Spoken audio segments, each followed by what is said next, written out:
মক্কা বিশেষ প্রতিনিধি। পবিত্র ওমরাহ ও হজের শেষ প্রহরে মক্কার মসজিদুল হারামে সৃষ্টি হয় এক হৃদয় ছোঁয়া দৃশ্য। কাবা শরীফের চারপাশে লক্ষাধিক মুসল্লি একসঙ্গে তাওয়াফে অংশ নেন।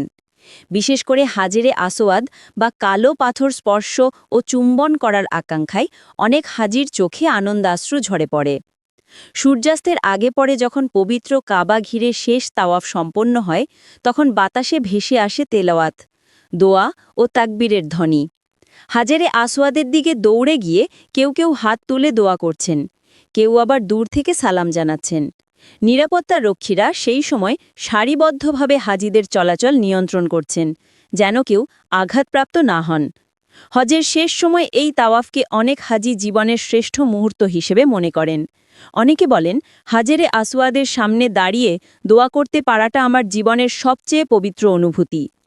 মক্কার বিভিন্ন দিক থেকে আসা হাজিরা কাবা ঘিরে বারবার তাকবীর ধ্বনিতে মুখরিত করেন, আল্লাহু আকবার, লা ইলাহা ইল্লাল্লাহু। ধীরে ধীরে তাওয়াফ শেষ করে তারা বিদায়ের সময় কাবার দিকে ফিরে অশ্রুসিক্ত চোখে বিদায় নেন। পবিত্র মক্কার সেই দৃশ্য যেন আকাশ মাটি মিলিয়ে এক অনন্য আধ্যাত্মিক আবহ তৈরি করে।